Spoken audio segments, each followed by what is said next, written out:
Gloire à Dieu. Shalom, shalom, peuple de Dieu.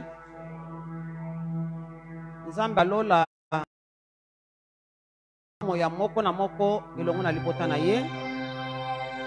Lelo eza susu mokolo malamu oyo toyaka liboso na Nzambe na biso wana koya kosambela par rapport à babitumba tozaza nango na bavi mpe na kati ya bamabota na biso vana meme na mboka na biso tobengami basentinele. Nzambe atelemisi biso lokola basentinele ya mabota na biso mpe ya mboka na biso.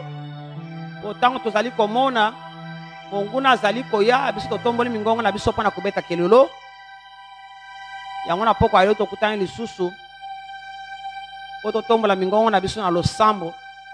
Mais avant tokota na losambo na biso akomba lelo oyo par la grâce de Dieu tokopartage mokeli loba na Nzambe et après loba na Nzambe nde tokokota sikoyo na prière na biso akomba. Peuple de Dieu, nous allons prier, nous devons nous lever. Les temps sont mauvais. Ils attendent que la pongi tende konangai. Moment où les chrétiens toujours le katola la tamuke. Monde à ténèbres a multiplié. Misala na ye ya molili. A multiplié ba combat na ye, ba attaque na ye vis-à-vis na bana Nzambe.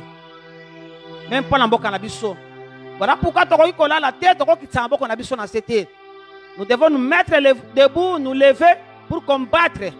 Donc, jusqu'à la fin, parce que nous sommes dans la victoire. Lorsque nous combattons dans la victoire, à cause de mon salaire, soit ça qui n'est plus pour Nabiso.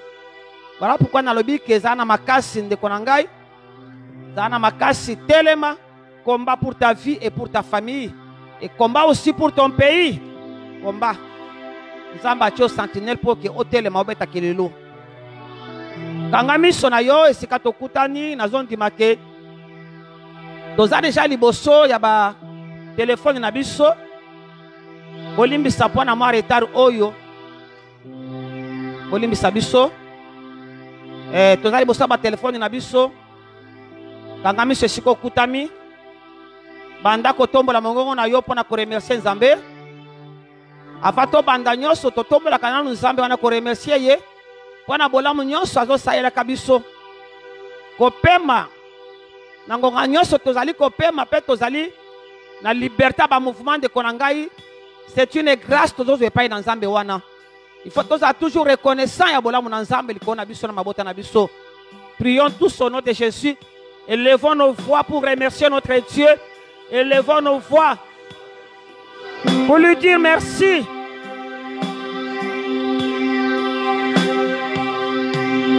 Nzambe alola nangonga oli susungolo epesa melingai mosantu na pusani papa pona kopesa yo merci mokonzi na kokamwa natali ke malobezo bima na monoko na ngai natali ke nazo pema namoni ke naza libre mon Dieu mon roi. Comment ne pas te dire merci mon Jésus? Comment ne pas rendre des actions de grâce et pas na yo mon Dieu mon roi. Papa merci mingi pour la protection na yo. Tango nazo tala libota langa mobimba et nous sommes en vie père. Il y a de quoi na pesa yo merci Nzambe bikamwa. Nazo pesa merci Nzambe. Obatel bisoko bana tongo kinongonga oyo papa. Nazo pesa merci mon Dieu. Otali sibonene pe bolingo na yo likona biso Yahweh. Lokumunke mo masanjo les onge pai na yo mo santo na lola papa na pamboli yo Nzambe na bikamwa tozu ya kolia tozu ya komela papa na effort nini Nzambe otozeli yango.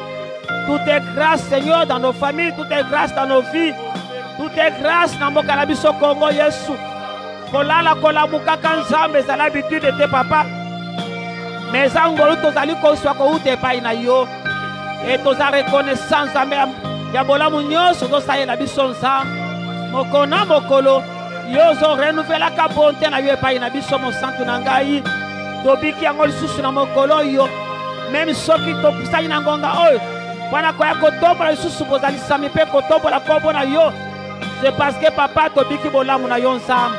Oh mon Dieu, je te dis merci Père, je te dis merci mon roi, sois loué, sois glorifié mon Seigneur.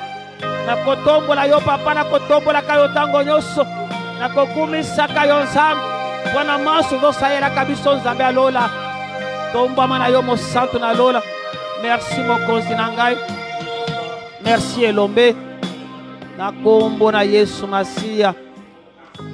Tozobondela pepe de Dieu, tozobondela bisika tozali banda lisusu ko remercier nzambe pour son peuple oyo ezali église na ye, banda kokumisa nzambe oyo azobatela basali, oyo azobatela bandimi na ye, oyo azobatela bana na ye nyonso bisika bakutami.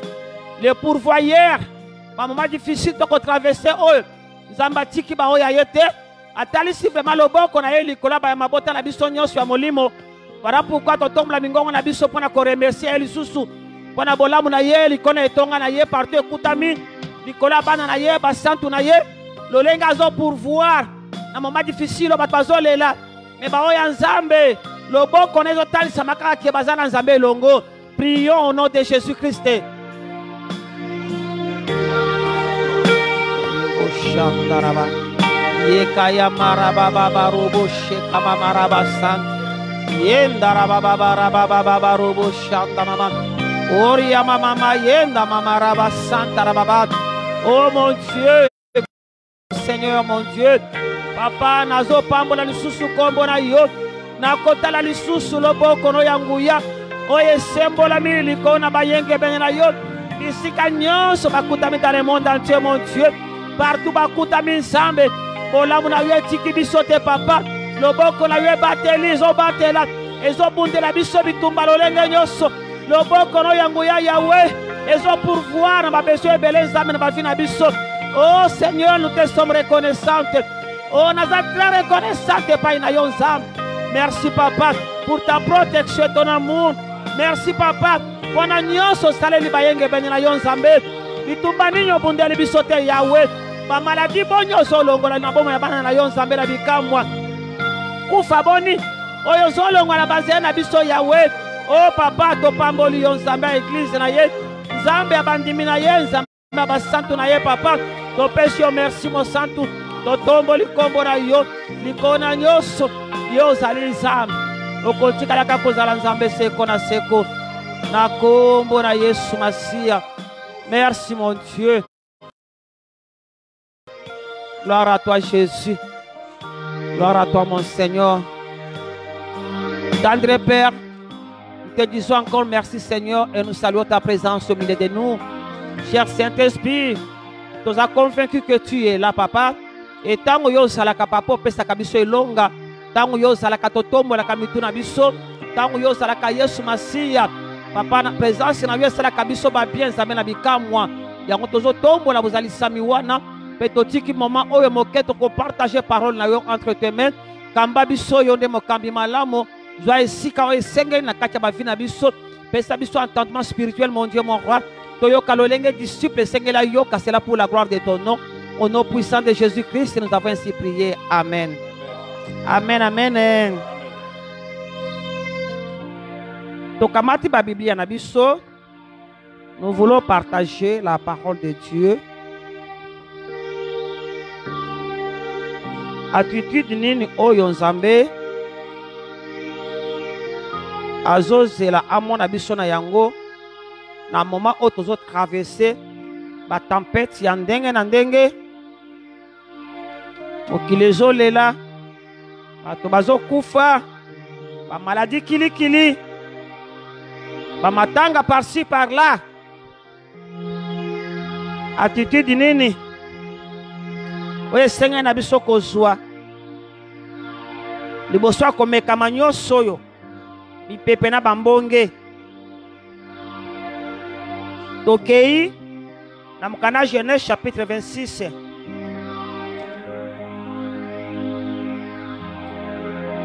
Tobandi na 6e verset. Bazotangela biso ndeko na ngai.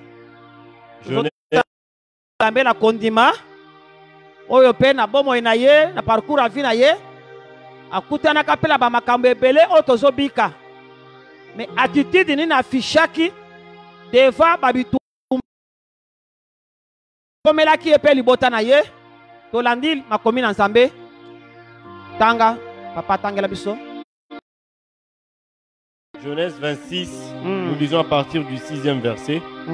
J'ai lu au nom de Jésus. Isaac resta donc à Guérar. Lorsque les habitants de l'endroit posaient des questions sur sa femme, il disait, sa sœur.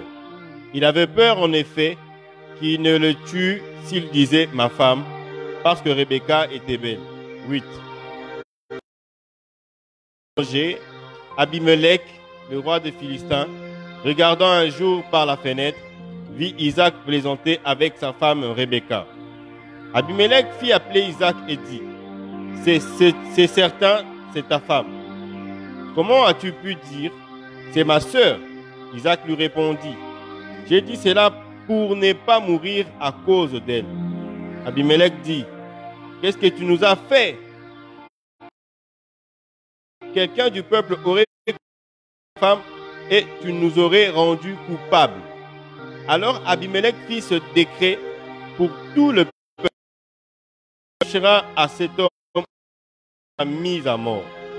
Isaac fit des semailles dans le pays et il récolta le centuple. Isaac sema dans le pays et il récolta les centuples cette année-là. Cette année-là, a récolté le centuple. Car l'Éternel le bénit. Parce que Yahweh Pambola qui est au pays. Cet homme de... Motowana comme moi suis. Il s'enrichit de plus en plus. A Pambola mi susu makasi koleka. Jusqu'à devenir très riche. Tia koma ki susu ya moto ya bonsu koleka. Il avait des troupeaux de petits et de gros bétail, azalaki na bibwele ya minene pe mike, ainsi qu'un grand nombre de serviteurs. Pe basali ebele na service na ye. Les Philistins furent jaloux de lui. Ba Philistins bayoki jalousie. Tous les puits qu'avaient creusé les serviteurs de son père à l'époque de son père Mabulu nyonso ya mai, héritage papa bango atikaka. Les Philistins les comblèrent en les remplissant de jalousie wana poussé bango ke bakene ko combler yango na bazelo. Vraiment, ça c'est ok. Et Abimelech dit à Isaac, Abimelech a yebisi Isaac, va-t'en de chez nous, longwa na mboka na biso, car puisque okomi na makasi koleka biso. Isaac partit de là et campa dans la vallée na malemba longwa ake kofanda na vallée ya Gera, où il s'installa. Isaac creusa de nouveau les puits. A creusé, babi creusa de nouveau. Parce que ça non seulement basale kaka papango, même yao ya yemoko. Ya babi il OK? De nouveau les puits qu'on avait creusés à l'époque de son père Abraham et que les Philistins avaient comblés après Abraham. Suka wana papa suka tawana. Tangelanga lisusu Marc chapitre 4.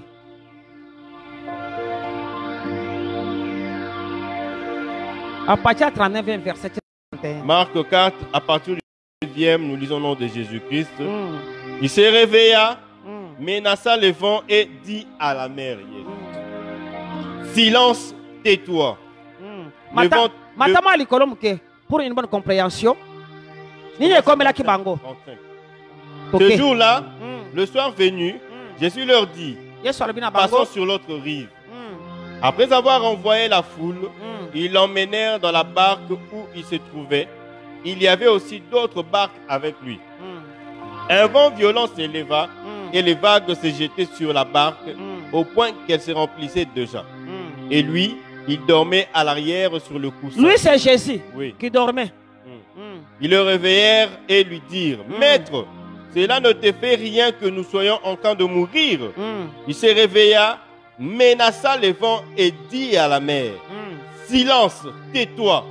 Le vent tomba et il y eut un grand calme. Puis il leur dit, pourquoi êtes-vous si craintifs?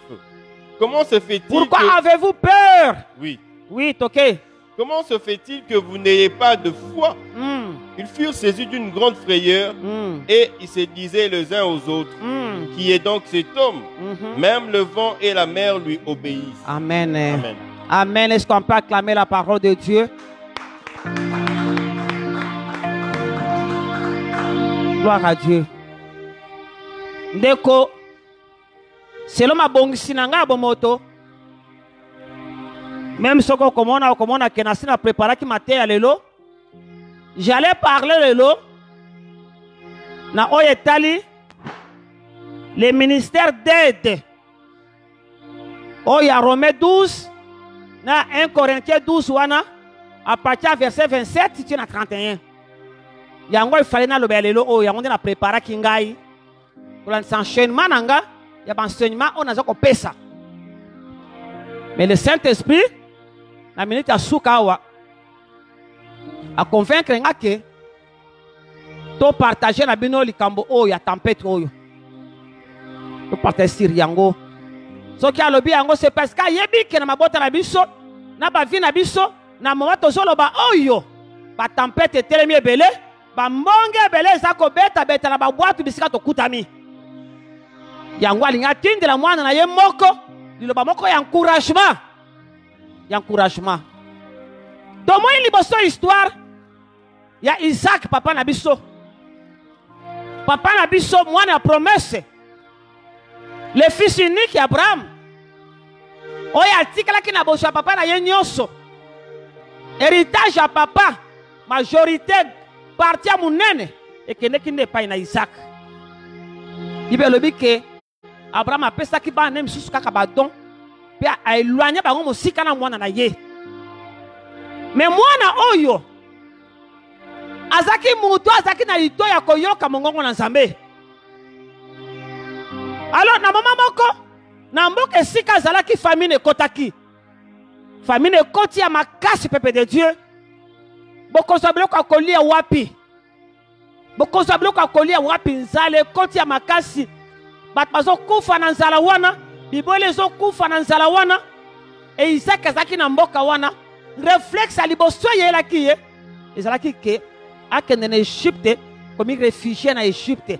Lolenge papa na ye pe akenda ka refuge na Égypte. Tango makanisi wane e mati na kati na ye, mbala moko Nzambe alobeli ye, abi ne descend pas d'Égypte. Tika na Gerar. Kaka esika oyo famine eza wana, esika trouble ezali, esika tempête eza wana, tika la wana kokende na Égypte te. Yo tikala wana na kati ya mipepe wana tikala wana abi demere wana. Isaac ayoki mongongo na Nzambe atosi atikali na Gerar. Tango atikali na Gerar pepe de Dieu akangi maboko na yete.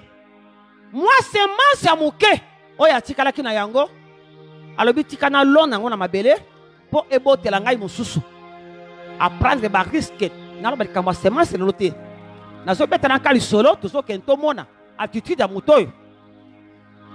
Akamati yango achena mabele tango aloni balobi abuki au centuple cette année là. Oya alona ki wana.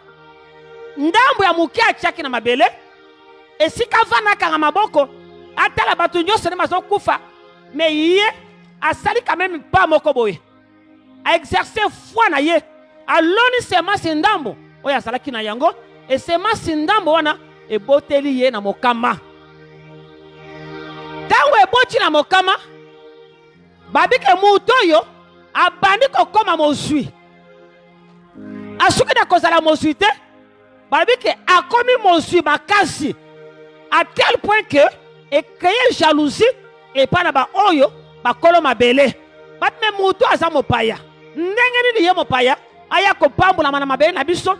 Biso bakolo mboka tozo kufa tozo souffrir ye awa pambolami mabeye na biso eboti jalousie a provoquer ki bango te peuple de Dieu tanga vie ya Isaac banda naissance na ye azaki mwana moko pacifique mwana moko très calme. Isaac azaki mutu te ya lokaba oya botaki Jacob wana mutu ya bakingolongo te ya azaki mutu moko ya kimia azaki mutu ya kimia. Il était comme ça.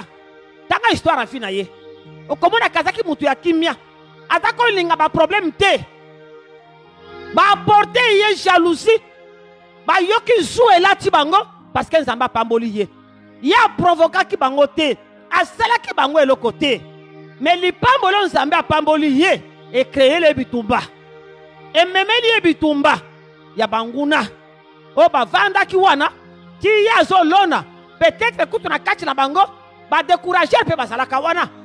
Para ko décourager ye que zo mona tata o traverser te. Pourquoi lingo sala gesto? Pourquoi zo sala boye? Ozo mona te. Situation ta critique. Mais yé ayoka ki bongongo ensemble. Lokola ensemble abina vanda awa na kofanda boye te, je dois s'aimer. Et même lié bitumba sérieux na bomo na ye. Bitumba peuple de Dieu à tel point que mon conscient boka a benganye na mabele. Avant que tu bengana ye, babi ke ba Philistin, ba ke ko attaquer même richesse na ye. Ba ke ko attaquer héritage na ye. O papa na ya tikela ki ye. Parce que ba serviteur na ye, ba comment ko travailler na héritage wana. Ba ke ko complet yango na mabele. Ba toni sango ba zero. Nzoka mabulu ya mai ezaka richesse munene zalaka. Richesse munene na tangu wana l'époque na bango à cause ya désert. Ezalaka richesse munene. Babike ba Philistin ba ye ba combler yango. Peuple de Dieu. Isaac azongi seli bango te. Tangu ba bengani ye alongo wana akichi na vallée. Kuna na vallée sika kendeki. Akangi maboko na ye te. Atimoli mabulu mususu ya mai. Atikali te na position ya kolela kaka. Oh ya zwaka papa na yowana te. Alobi na za mwana mobali lokola bakati nga maboko te, bakati nga makolo te, nga pe na ko krese mabulu, a krese mabulu ya mai. Ndeko bitumbe landi e tina vale. Bitumbe landi e tina vale. Nangina loba nini par là? Nangina talisa ndeko moko mobali to mwasi. Na talisa libota moko ke tango yoso kanga maboko ke olembi monde a ténèbres balembaka te. Bango batikaka te. Tango balobi ke bakobundisa bomo ya mutu. Il faut to kwisa mutu ya mutu. Il faut to sala bopona mutu yo ndeko na ngai. Bako changer ka ba stratégie. Bato changer ka ba stratégie. Yo mo Kristo ndo bana sambel pe minga na lembi na ngate. Oyebi te ce que tes prières au sala ka wana. Oyo zo mona keza insignifiant wana. Oyebi te ce que ça fait dans le monde à ténèbres. Oyebi te combien ils sont protégés les botana yo. Ba prière aux hommes na keza insignifiant wana. Non. Bon moi non ça n'a pas sa prière wana. Bon moi ya li botana ça n'a besoin de prière wana de kolangai.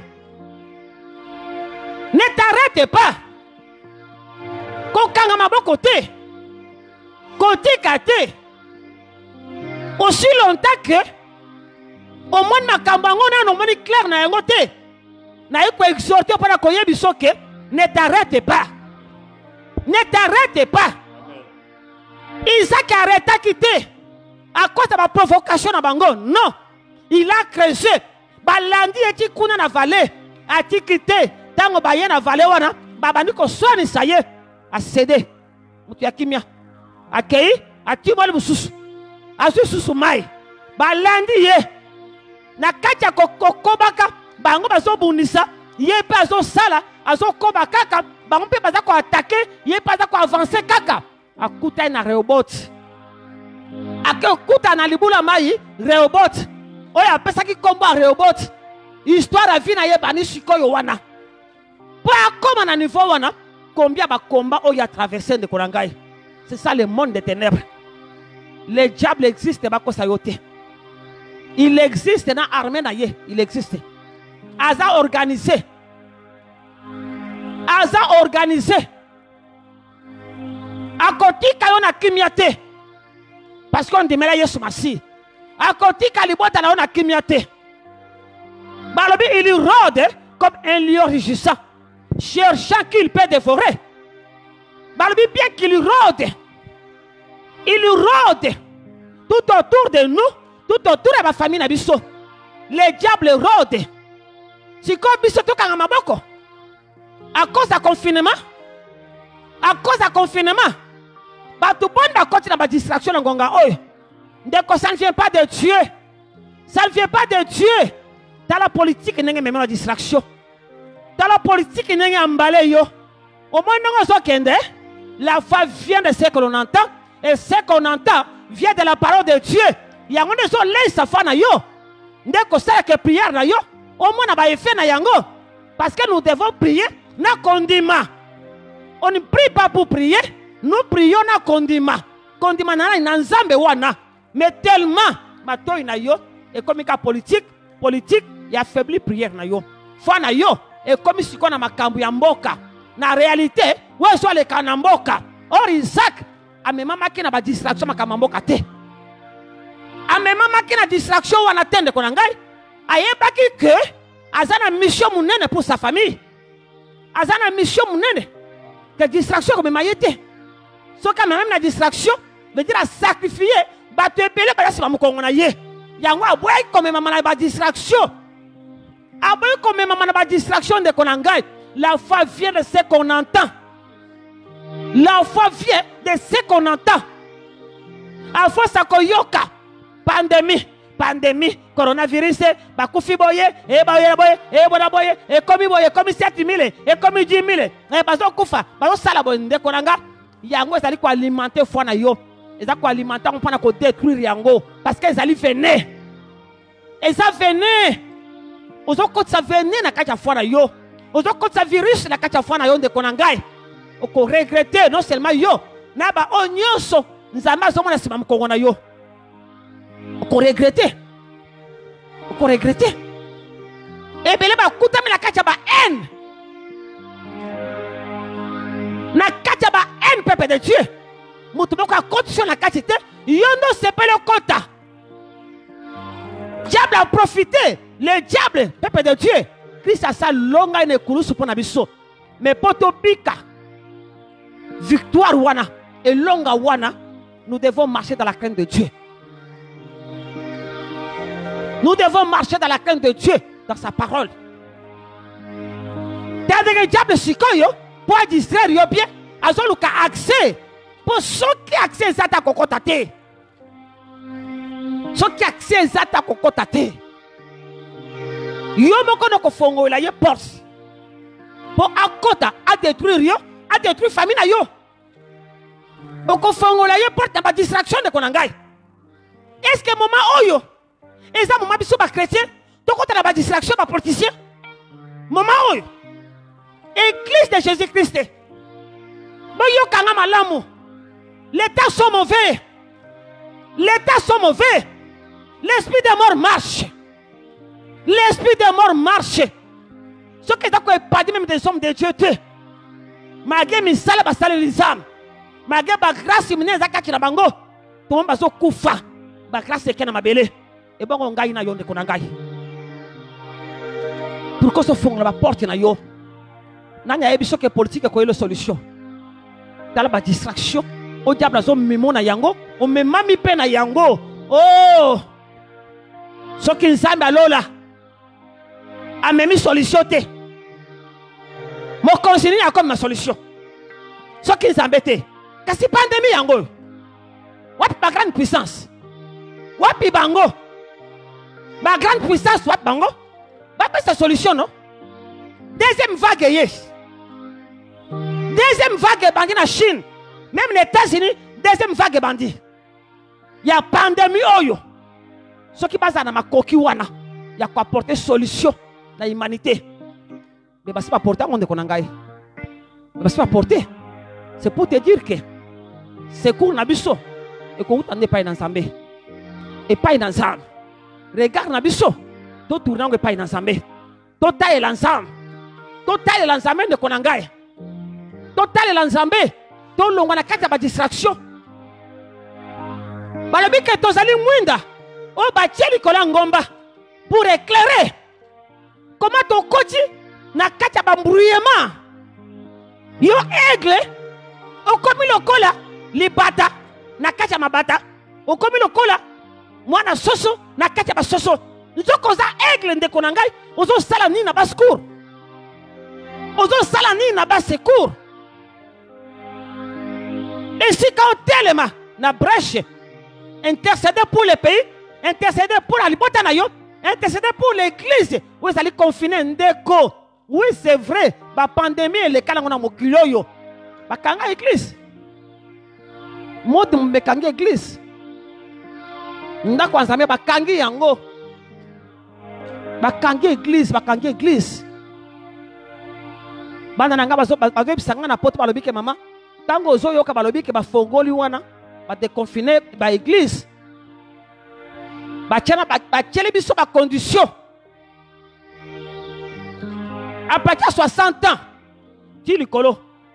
Au côté glissé. Au côté glissé. À partir de 60 ans, tu le colo. Au côté glissé. À partir de 59, qui t'a dit. So comme na ba âge moko boya ba 15 ans. Nde au kokota. 15 ans, tu n'as pas. Au kokota ti. Babi pourquoi? Parce que batu wana bazali vulnérable na maladie yango. Bango basa exposé na yango. So ki ba ye. Basa na facilité. Ya ko panza maladie wana ndeko. Est-ce que bateau bazo kufa? Ezaka bateau à 60 ans? Qui le colo? Ezaka bateau à 15 ans? Tu n'as pas? Hein? Boya à 20 ans bakufite? Boya à 30 ans bakufite? Na maladie. C'est ça le diable, peuple de Dieu. C'est ça le diable. C'est ça le diable. Et si quand on compte la distraction de Konangai, c'est là le col à Isaac. C'est là le col à Isaac Ndeko. Bazolu kaba kumbe la distraction. Ya azola na ba directive ya Nzambe.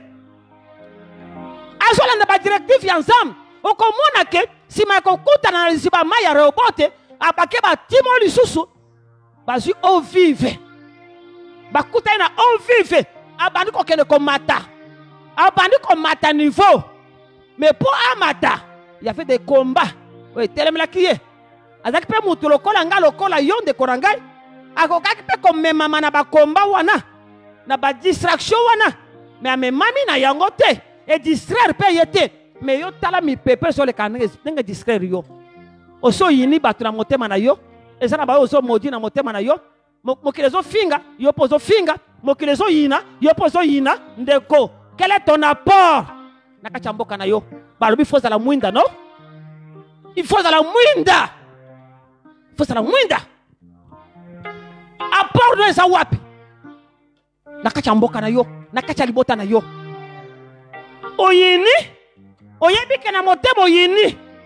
Batu. Na poko fukami. Oboto sambela. C'est de la blague. C'est de la blague.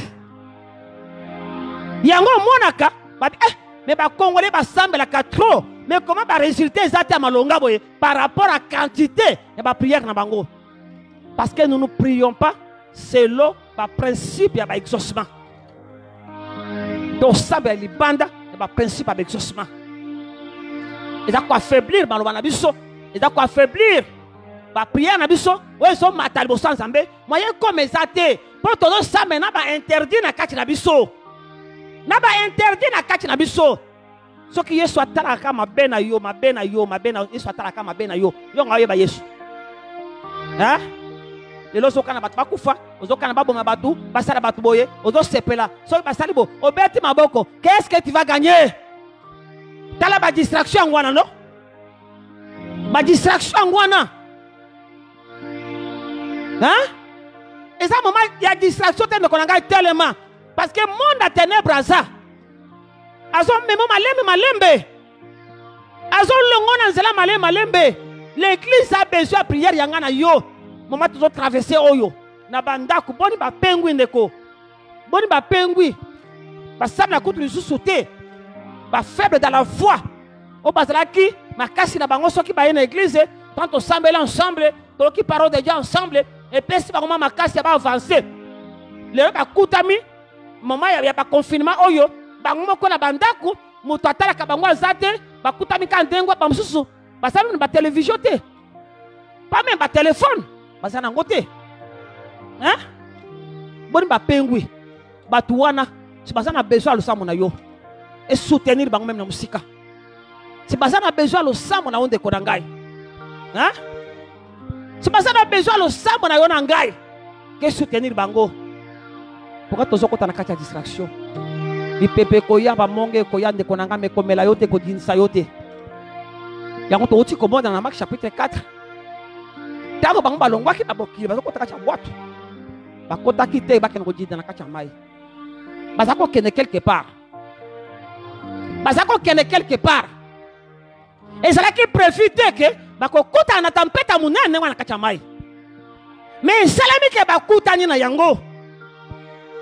Et salami ke bakutani na yango, moma bakutani na yango, Yesu na kacha boîte mais alali pongi. Na sima ya boîte. Babi alala che mutu na kusa alali na ye pongi. Mbonge bandi koningisa bwatu. Mbonge za koningisa bwatu. Bwatu ezo ningana.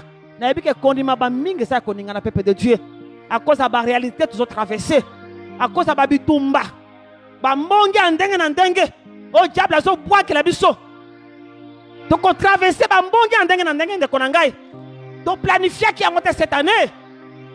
Nous allons s'agir. Donc on va que ça année à conquête. On va que ça année à conquête. Peut-être qu'on va que ça année à conquête. Parce que nous allons conquérir. Avec Dieu, nous ferons des espoirs. Oui, nous les croyons. Nous avons demandé qu'on engaille. Nous avons 4 années il y a conquête. Et notre Dieu, Azan Zambé, il y a impossible. Nous avons 15 Zambé, il y a impossible. Nous allons conquérir. Na 4 turbulence, nous allons conquérir. Na 4 adversité, nous allons conquérir. Ce que Isaac n'a 4 adversité à conquérir. Nous peut conquérir au nom de Jésus. Donc conquérir de Konangai. Il y a un lobby longue na 4 distraction pour conquérir non. Longue na 4 ya ba distraction. Longue na 4. Longue na 4 distraction parce que l'église a besoin de toi. Le pays a besoin de toi. Zala Mwinda. Tant que combien sika? On m'a mis Paul et Nzambe le sika wana. On m'a mis Paul et Nzambe. Que présence Nzambe tambe la canal de sika nyoso. Jésus était là na kacha barque. Azala kalali pogi. Mu pepe bambonge. Babi mbonge comme même kokota na kacha boatu. Ah, ba vie boni. Oyo mbonge sokota déjà na kacha boatu. Ba vie boni. Bakomi kolemba. Confinement yango. Jusqu'à quand? Les salles zate. Mbongo ezate. Makambe kozala kaka boye. Tozo kenya nango ti wapi. Tozo sambela. Nzamba zo kata zo kate. Nzamba zo mona to zo mona te. Nzamba ngwa za wapi. Ndeko za musika te. Azana kacha boatu. Azana kacha boatu. Banda mokolo accepter Jésus comme Seigneur et Sauveur. Azana kacha boatu. Boatu ezande yo. Mi pepe zo ningisande yo. Mais Jésus est là. Malgré mi pepe, malgré bambonge, Jésus est là en toi. Il est là en toi. Azaka china yo. Et comme la yo te, boate kodinda te, okokufa pete, à cause de la présence de Jésus na kachina yo. Ata bambonge ye peti on ngene ndeko. Ozomona bakamonyo c'est comme une noire na miso na yo. La lumière éternelle est dans la kachina yo. Il est là. Il est là. Mon peuple, mon kakosakanate.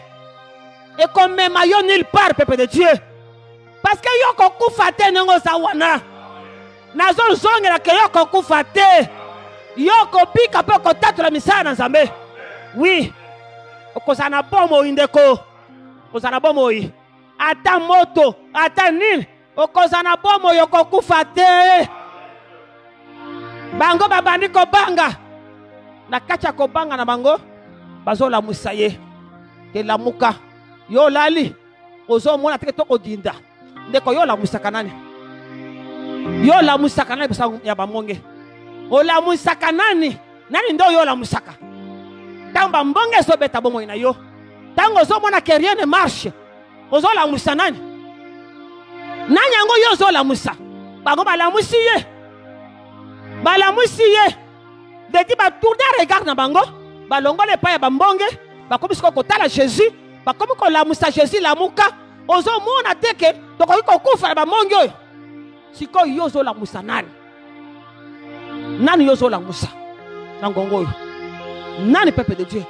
Ba la musiye. Zenga mambo. Ngala benga ke zenga mambo. Tango atelemaka. Atelemaka la ba solution. Oyo batu balembani kopesa. Yesoka atelemi apesa ba solution wana. Tango atelemi balobi alobi kaka gangeli mupepe, agangeli mbonge, mbala moko nye. Nyoso yake la eyoka kaye. Nyoso ya kela. Et yo kaka mongongo ne pe mongongo na ye. Tango mokela bika liloba moko. Na mbonge. Na mupepe. Calme koti. Calme koti. Calme koti ndeko na ngai. Papa ni kobanga. O mutu ni to tambo na ye ndeko zalaka na yeti. Tu traverses comme makambo to traverser na zalaka na ye. Ozaka yo moko te. Azalaka na kati na yo. Azali. La musande ye. La musande ye. La musande ye. La musaye. Azamalam. Esaïe 43, papa. Banana, premier verset. Ésaïe 43, nous lisons à partir du premier verset. J'ai lu au nom de Jésus-Christ.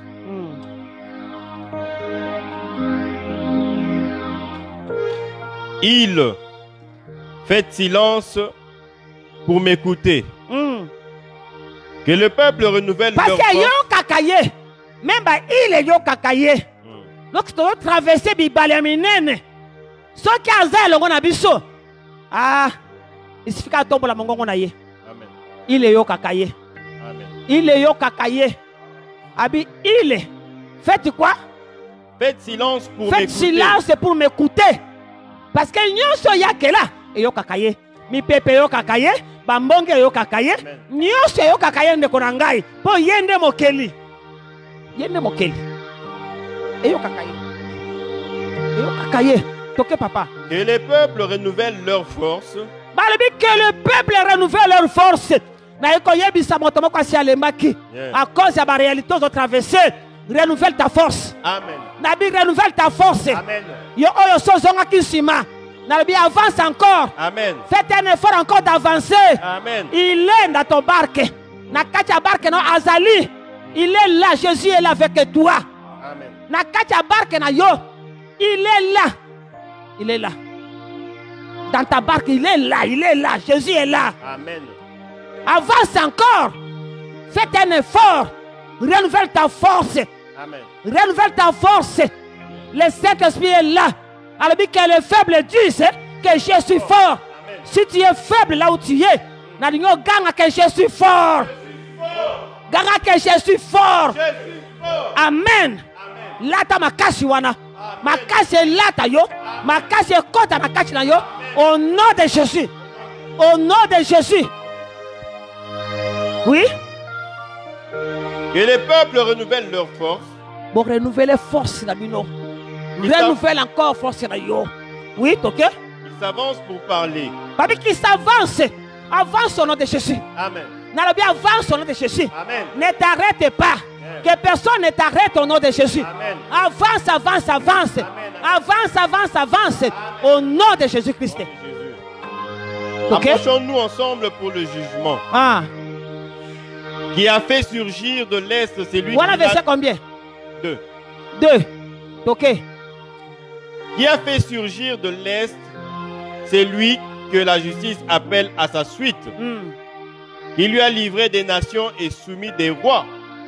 Qui a transformé leur épée en poussière et leur arc en un fétu de paille qui s'envole.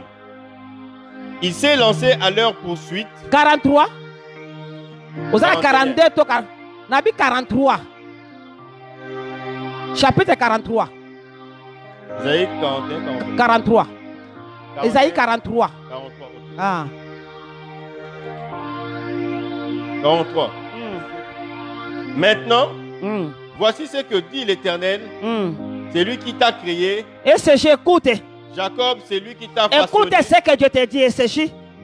Dans le moment où vous avez traversé la pandémie et le confinement, écoute ce que l'Esprit te dit. Ok? Voici ce que dit l'Éternel, c'est lui qui t'a créé. Jacob, c'est lui qui t'a façonné. Et c'est J, oui. Israël. Oui, et c'est J. N'aie pas peur. N'aie pas peur. Car je t'ai racheté. N'aie pas peur. Amen. N'aie pas peur. Amen. La réalité, bangi sayote. Amen. Bango banga kimbonge. Abina bango gens de peu de foi. Pourquoi avez-vous peur? N'ayez pas peur. La réalité, bangi sayote. La réalité, lengi sayote. Jésus est vivant. Amen. Ok? Car je t'ai racheté. Je t'ai appelé par ton nom. Tu m'appartiens. Mhm. Amen. Si tu traverses de l'eau, yoka yango. je serai moi-même Baza avec ko toi. traverser ebale. Amen. Baza ko traverser ebale na kati ya barque wana. Jésus était là. Abi soki ozo traverser maziba ekosala nini? Je serai moi-même avec toi. Nakozala ngai moko elongo na yo. Aïe. Bazaki bango moko te, mais bango bakanisaki ke baza bango moko. Yango bakoma koganga tozo kufa Jésus était là. Ndeko kokufa te. Okokufa te, Jésus est là. Amen. Abi je serai moi-même avec Yes. toi. Amen. Ozo traverser. Balobi Amen. tozo demeurer mais tu traverses. Amen. Tu vas traverser moment oyo. Amen. Ekoleka ndeko ekoleka. Amen. Ekoleka. Et ça éternalité. Ekoleka. Amen. OK? Si tu traverses le fleuve, Ah. ils ne te submergeront pas. Ekomela yo te. Amen. Okodinda te. Amen. Oui. OK? Tu marches dans le feu, Soko tamona kati ya moto. tu ne te brûleras pas et la flamme ne te fera pas de Okozika mal. te. Amen. Balobi pe moto. Ekosala yo dommage ata moko te. Amen. Mais oko traverser yango. Amen. Ko traverser le but que na demeurer na kati ya moto. Tu vas seulement traverser comme oza ilongo na ye. Okozika te. Amen. Moto wana ekosala mabe ata moko te. Amen. Ezala masiba mayo kodinda te ndeko na ngai. Amen. Nalingi tosambela ndeko. Nalingi tosambela. Nayebi te oyo ozo traverser na ngonga oyo. Nayebi te. Oyo libota no ozo traverser na ngonga oyo. Nayebi te. Mais nayebi eloko moko soki tokosambela na mitema ya kofongwama na mitema pembe Nzambe na biso oyo tondimeli aza capable ya koyoka mingongo na biso, ya koyoka mingongo na biso mpe kosoutenir biso, ya koyoka papa. Psaume 50 verset 15 tozokota na prière sikoyo. Nous avons quelques minutes à prière. Bambonge wana faut stopper. Psaume 50, verset 15. Nous disons au nom de Jésus-Christ. Et invoque-moi au jour de la détresse. Invoque-moi au jour de ta détresse. Je te délivrerai Je te délivrerai et tu me glorifieras. et tu me glorifieras. Amen. C'est la parole de Dieu. Amen. Voilà pourquoi nous voulons l'invoquer. Nous voulons prier, Pépé de Dieu. Tu peux invoquer Yé. Voilà le but que invoque-moi. Dans mon colère détresse là yo. Tous ça na katia mon colère ba détresse. Moutounios tous traverser ba détresse wana. Donc traverser à mon Pépé de Dieu. Habite-toi invoquer Yé. Nous voulons l'invoquer, nous voulons prier. Nous voulons prier. Gloire à Dieu. Quand on a yo, concentre-toi, Pépé de Dieu. Concentre-toi. Concentre-toi. Banda komona grandeur en Nzambe wana. Banda komona grandeur en Nzambe wana. Mona grandeur na ye. Mona présence na ye de konangai. Abi invoque-moi. Est-ce qu'ensemble tu peux tomber la mingongo na biso pour ko invoquer ye? Tombe la présence ensemble na bomo ina yo. Tombe la présence ensemble na kacha libota na yo. Tombe la présence ensemble. Bisika nyonso bandimi SG bakutami. Bisika nyonso bana nzabe bakutami dans le monde entier. Bisika nyonso na kacha mboka na biso tombe la présence ensemble peuple de Dieu. Élève Jésus. La moussa Yesu soit tellement. La moussa Yesu soit tellement deko.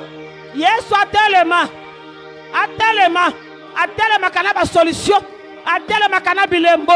Atelema kana biyano na biso. Yesu atelema. Deko telemisa Yesu atelema. La moussa Yesu ala muka. Yesu, invoque ton Dieu. Invoque ton Dieu. Invoque ton Dieu. Invoque ye bela Yesu. Yobo shandaraba. Yekaya mama marababa. Yenda mama rababa. Yenda baba robo. Sheka mama rabasan. Yobo shandarababa. Yobo sheka mama. Yobo shanda baba rababa. Yekaya bashanda baba. Yenda mama marababa. Ye baba robo shanda baba. Yekaya mama rabasan.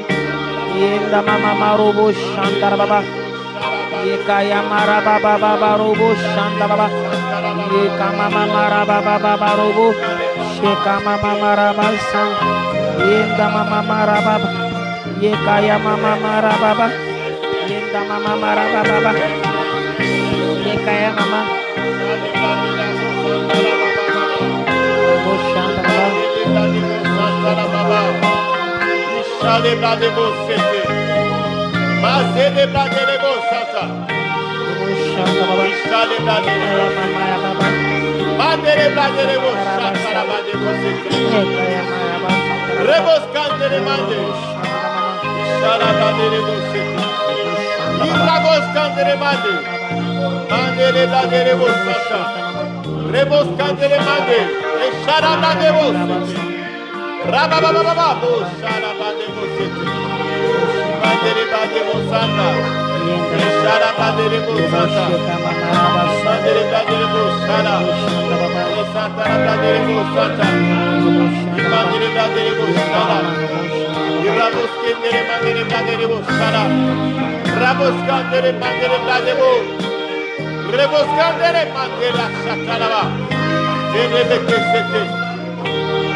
Au nom de Jésus. Au nom de Jésus. Ésaïe 41. À partir du 10e verset. À partir du verset 10. Ésaïe 41, nous lisons à partir du 10e verset. J'ai lu au nom de Jésus. Amen. N'ayez pas peur, car je suis moi-même avec toi. Amen. Ne promène pas de regard inquiet, C'est ça. car je suis ton Dieu. Amen. Je te fortifie, je viens à ton secours. Amen. Je te soutiens par ma main droite, la main de la justice. Amen. Amen. Ok. Ils seront couverts de honte et humiliés. Ils seront couverts de honte et humiliés. Tous ceux qui sont furieux contre toi. Oignon se basa furieux contre toi. Papa telemela wana toto sambela. Amen. Amen. Amen. Zambe nda zolo bazongira kana de wana na verset la wana 11 wana. Ils seront couverts de honte et humiliés. Bakolat samana soni pe bakozala humilié. Banani wana. Tous ceux qui sont furieux contre toi. Oh baza furieux contre yo. Isaka sala ki bangwe le côté ende konangai. lipamboli ya Isaac eboti jalousie na kati ya mitema na bango. Babani kolanda na bitumba. O bazoluka yo babundisa bomoi na yo. O bazoluka mutu na yo kweya. O bazolinga bolamu na yo te. Bazosepela na esengo na yo te. Bakuta na Nzambe. Bakuta na Nzambe. Na kombo na Yesu banako sambela. Banako sambela ndeko na ngai. Banako sambela. Humiliation elanda bango. Humiliation elanda bango. Honte elanda bango. Bazala confus. Confusion elanda bango. Bazala confus. Humiliation elanda bango. Humiliation elanda bango. Bazala confus. Bazala confus. Tinda confusion. Tinda confusion ndeko. Tinda confusion. Tinda confusion Nzambe. Na kombo na Yesu. Na kombo na Yesu. Confusion elata. Oyo nyonso balingi komona te. Bokei liboso ya bana na Nzambe. Bokei liboso ya mabota ya bana na Nzambe. O balingi te kimia ya bana na Nzambe. Confusion elata bango. Confusion elata bango. Bazala humilié. Bazala humilié. Au nom de Jésus. Au nom de Jésus. Au nom de Jésus. Yobo shandaraba. Yekaya mama. Yenda baba. Yekaya mama rabasan. Confusion, confusion. Confusion, confusion. Na kombo na Yesu. Na kombo na Yesu. Confusion, confusion. Confusion. Confusion. Bisoto kokende liboso. Bisoto kokende liboso. Bisoto kotombola mitu. Bisoto kopambola ma. Bisoto kotambola longola nzambe. Na kombo na Yesu. Eloko moko te ko arrêter biso. Eloko moko te ko dongisa biso sima. Mutu moko te bondoki pete. Na kombo na Yesu. Na kombo na Yesu. Na kombo na Yesu. Yobo shanda baba. Yobo sheka baba. Yenda baba. Yobo sheka baba. Yenda mama maraba sang. Yobo sheka mama. Yobo sheka mama. Ya baba baba baba. Yenda mama maraba sang. My God, yobo shanda baba. Gloria baba baba. Au nom de Jésus, au nom de Jésus. Prie, prie, prie. Deko sambela. Sambela. Moi que la bango confusion. Pas à la confus. Ma plan à bango. Y'a ma peur contre ta vie. Contre les boîtes à yo. Confusion là ta bango. Nzambe alo la confondre bango. Nzambe alo la confondre bango. Au nom de Jésus sambela. Yobo shamba.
C'est ça verset la bisowan.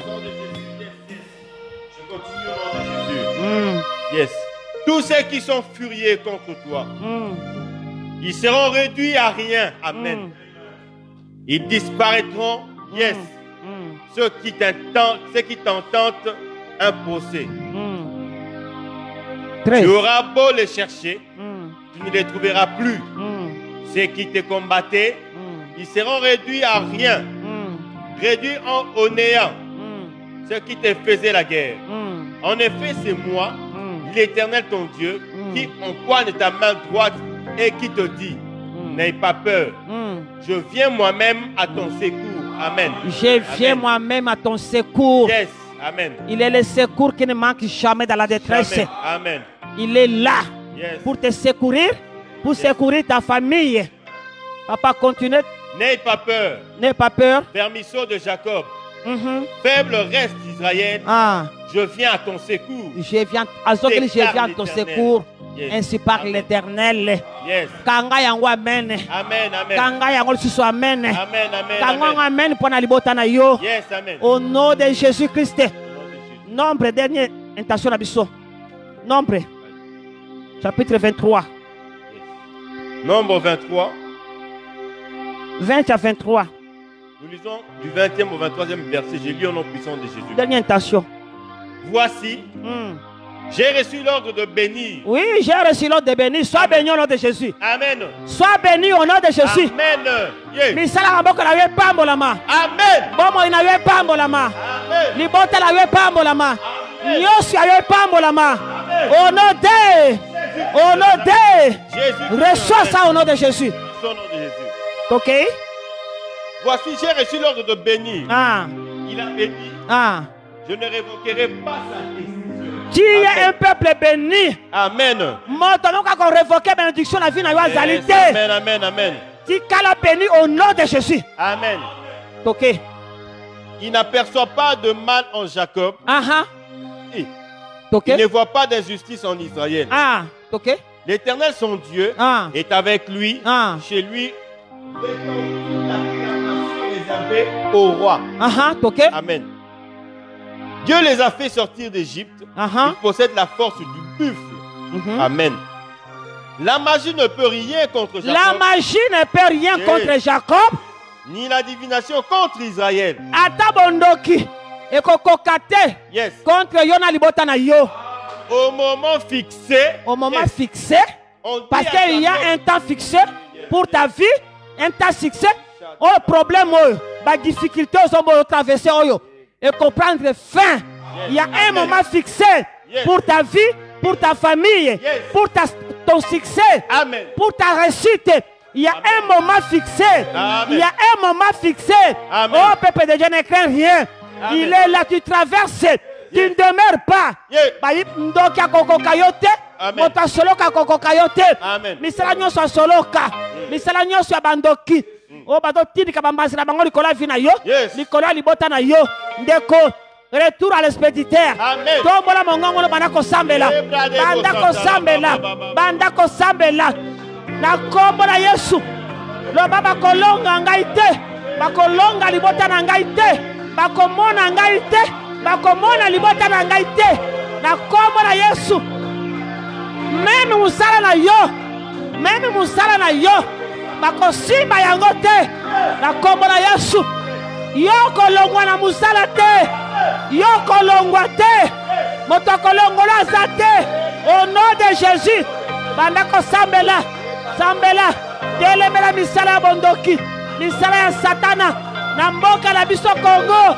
Na mboka na biso. Dans son église. Telemela misala soloka. Misala nyoso ya soloka. Misala nyoso ya bonganga. Ya bondoki. Telemela yango. Telemela yango.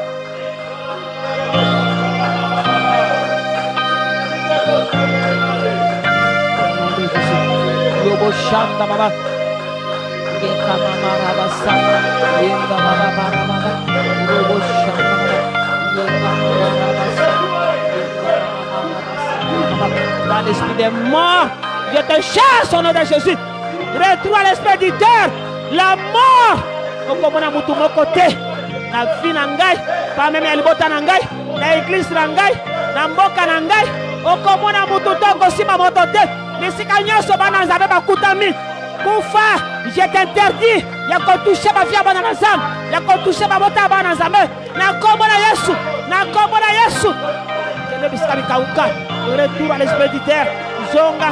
Bisika utaki. Zonga. Bisiko yo utaki. Na zombi siyo. Bisiko yo utaki. Na kombo na Yesu.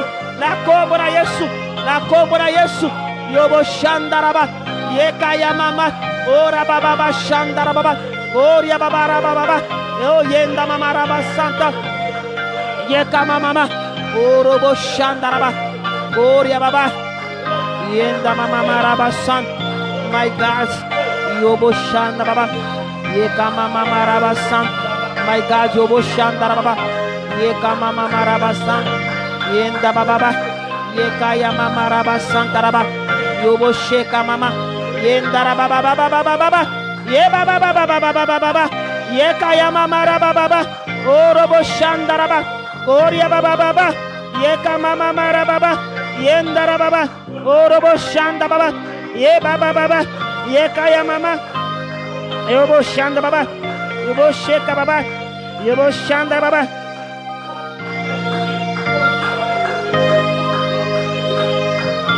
Au nom de Jésus-Christ, nous avons ainsi prié. Dernier verset. Deutéronome 31, verset 6. Que dit la Bible? Deutéronome 31, le 6e verset, nous lisons au nom puissant de Jésus-Christ. Fortifiez-vous et prenez courage. Fortifiez-vous et prenez courage. Fortifie-toi et prends courage. Amen. Prends courage. Fortifie-toi et prends courage. Amen. Ok. N'ayez pas peur et ne soyez pas effrayés devant eux. N'ayez pas peur. Pandémie. N'ayez pas peur. Liboso coronavirus. Amen. N'ayez pas peur. Liboso économie en boca. N'ayez pas peur. Liboso ba réalité. Liboso ba épreuve. N'ayez pas peur au nom de Jésus. Yes. Okay. Car l'Éternel, ton Dieu, marchera lui-même avec toi.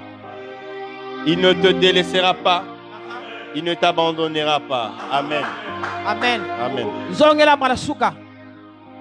Fortifiez-vous et prenez courage. Ok. N'ayez pas peur et ne soyez pas effrayés devant eux. Amen. Car l'Éternel, ton Dieu, marchera lui-même avec toi.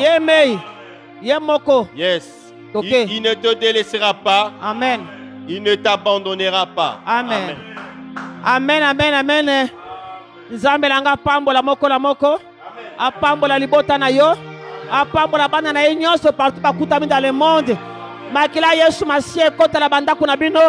E bomba bavina bino sika monguna kokina kosimba te. Au nom de l'esprit de mort epesa mukongo ekimambangu.